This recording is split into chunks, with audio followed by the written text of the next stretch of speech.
Saludos, apreciados amigos y hermanos, bienvenidos a nuestro estudio. Para el día de hoy nos encontramos estudiando una lección importante, la lección número 8, cuyo título es Instruyendo a los discípulos, parte 2. En esta lección, Instruyendo a los discípulos, parte 2, encontramos varias de las instrucciones que Jesús dio de acuerdo al Evangelio de Marcos. Por favor, acompáñenme en oración para el estudio o la reflexión de hoy. Querido Padre, gracias te damos por tu palabra. Bendícenos, Señor, al poderla reflexionar, estudiar. En el nombre de Jesús, amén.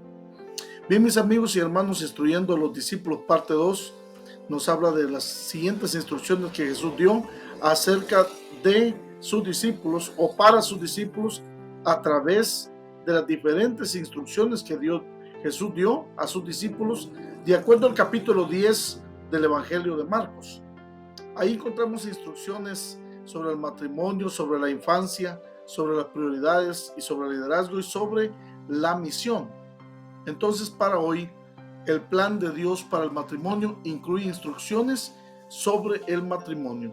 Cuando leemos Marcos 10, 1 al 12 y Génesis 1, 27 y 2, 24, ¿qué trampa yacía bajo la pregunta de los fariseos acerca del divorcio y qué lecciones enseñó Jesús en respuesta a ellos? Vamos a leer juntos este pasaje de la Escritura, Marcos 10, 1 al 12. Levantándose de allí, vino a la región de Judea, al otro lado del Jordán, y volvió al pueblo a juntarse a él, y de nuevo les enseñaba como solía. Y se acercaron los fariseos y le preguntaron para tentarle si era lícito al marido repudiar a su mujer. Él respondió, les dijo: ¿qué os mandó Moisés?, preguntó Jesús. Y ellos dijeron: Moisés permitió dar carta de divorcio y repudiarla. Y respondiendo Jesús les dijo: por la dureza de vuestro corazón os escribió este mandamiento Moisés. Pero al principio de la creación, varón y hembra los hizo Dios. Por esto dejará el hombre a su padre y a su madre, y se unirá a su mujer, y los dos serán una sola carne. Así que no son ya más dos, sino uno. Por tanto, lo que Dios juntó, no lo separe el hombre. En casa, los discípulos le volvieron a preguntar de lo mismo. Y Jesús les dijo: cualquiera que repudie a su mujer y se case con otra, comete adulterio contra ella. Y si la mujer repudia a su marido y se casa con otro, comete adulterio. Creó Dios al hombre a su imagen, a imagen de Dios lo creó, varón y hembra los creó. Génesis 2:24. Por tanto, dejará el hombre a su padre y su madre y se unirá a su mujer y serán una sola carne. En este pasaje, los fariseos le preguntan a Jesús si es lícito que un hombre se divorcie de su esposa. Mis amigos y hermanos, el divorcio era considerado entre los fariseos como lícito.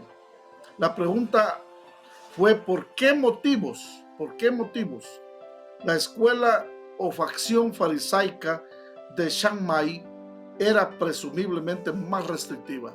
En los tiempos de Cristo se encontraban entonces diferentes escuelas. La escuela Shammai era restrictiva, ya que solo permitía el divorcio por infecundidad, es decir, por esterilidad. No podían tener hijos.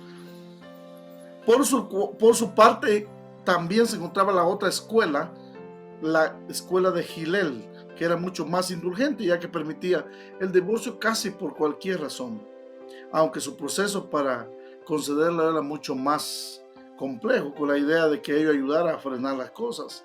Por eso resulta extraño que le hicieran a Jesús una pregunta genérica, si el divorcio era aceptable. Debajo de esta cuestión, mis hermanos y amigos, la intención presumiblemente era entrampar a Cristo Jesús con esa pregunta.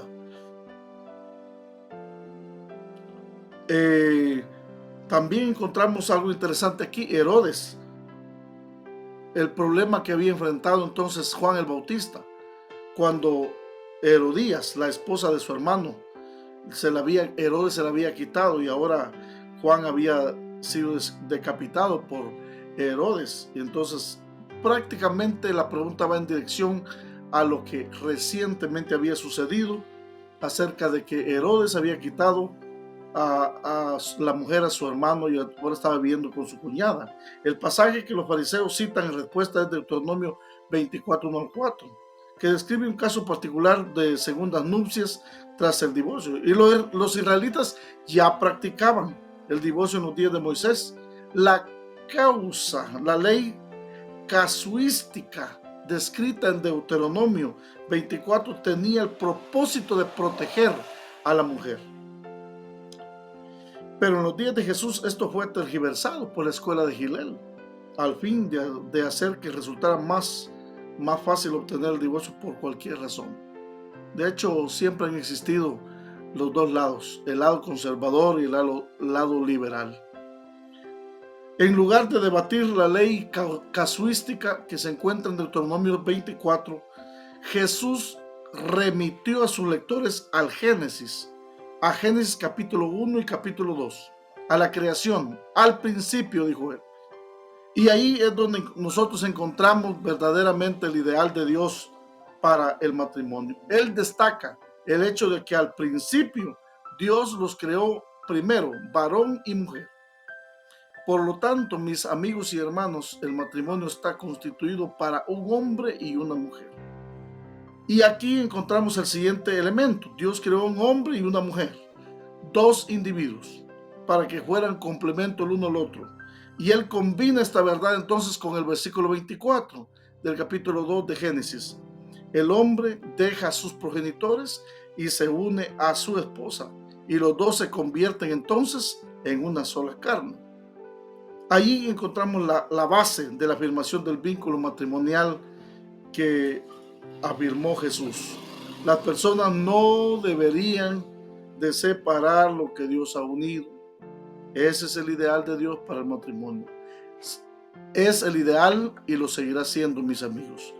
¿Qué podríamos hacer nosotros como iglesia local, como iglesia, para fortalecer el matrimonio en nuestro medio? Hoy día los matrimonios pasan por grandes pruebas, porque el enemigo se ha introducido en la mente, y entonces los corazones de los cónyuges se llenan de odio, de rencor, y también se llenan de mucho egoísmo. El matrimonio no es para el egoísmo, el matrimonio es para el amor y el perdón. Las instrucciones sobre el matrimonio nos dejan claro todos estos aspectos. Por eso, mis amigos y hermanos, volvamos a lo que Jesús dijo. Al principio no fue así. El modelo está en el Génesis. El ideal está en el Génesis. ¿Es posible? Es posible. Con la ayuda de nuestro Padre Celestial. Oremos. Querido Padre que estás en los cielos, gracias por tu palabra en esta hora. Bendícenos, guíanos. Gracias por tu palabra, gracias por indicarnos. Las instrucciones para los discípulos son para nosotros hoy. Bendice a todos mis seguidores en el nombre de Jesús. Amén.